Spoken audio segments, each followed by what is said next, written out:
So I'm Jay Dawes, and I'm here with Elite Sports Services, and have the pleasure of being here with Coach Alan Hedrick today.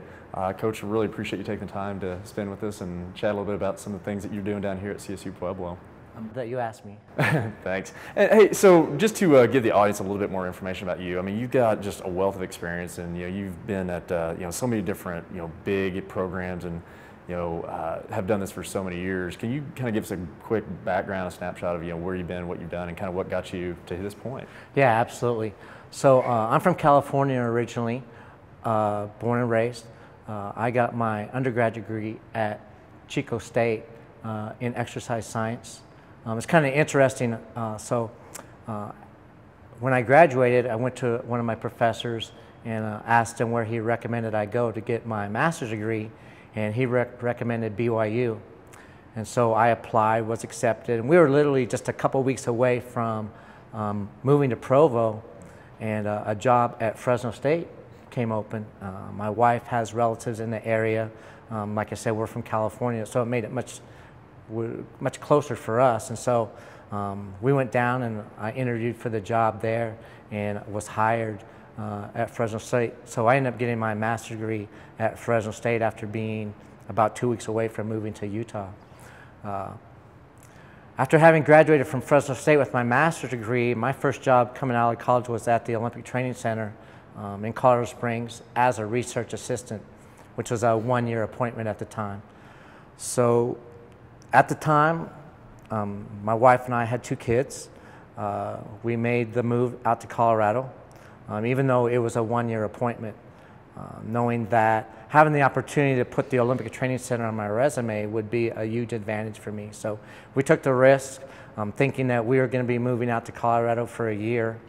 But during that time period, the job transitioned from a research assistant to a full-time position, and I was fortunate enough to be offered that job and took the job, and ended up spending 3 years at the training center, which, like I said, was a great experience. Awesome opportunity to work with some very elite athletes. One thing I missed, though, working at the training center is that I never had the chance to ever really watch my athletes compete. The vast majority of their competitions are either nationally or internationally. Very few competitions are ever held at the training center. And for me, as a strength coach, that's one of the rewards of my job, is being able to actually watch my athletes compete. I do a lot of publishing, and at the time there was a pretty extensive sports science library at the training center, and the person who was the assistant strength coach at the Air Force Academy at the time, Kim Goss, also did a lot of publishing, and we met each other at the sports science library at the training center. After a period of time, Kim decided that he wanted to leave the academy, and so he recommended me for the job, and the Air Force Academy called me up, and I went up and interviewed for the job there, and was fortunate enough to spend almost 12 years at the Air Force Academy, the first 3 as the assistant, and then the last 9 years there as the head strength and conditioning coach. Again, an amazing opportunity, a great experience. So like I said, I spent 12 years there. After I left the academy, I went to work for the National Strength and Conditioning Association, which coincidentally is also in Colorado Springs. I've had kind of an unusual career as a strength coach in that I've changed jobs and really haven't had to move very far. Usually in this profession, when you change jobs, you end up moving states. And I've been in Colorado since the early 90s now. Spent about 3 years at the National Strength and Conditioning Association working there. And it was a great job. They were very fair to me financially, but I really missed the coaching aspect of the profession. For me, that's what I enjoy doing.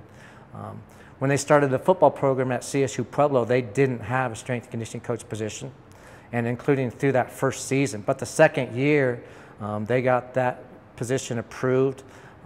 The head football coach, John Riston, called me up, asked me if I would be interested in taking the job down here. And took some convincing of my wife, because it was represented a decrease in salary, but she wanted me to be happy. She knew I'd be much happier coaching at the collegiate setting again, and I've been here for about 6 years now.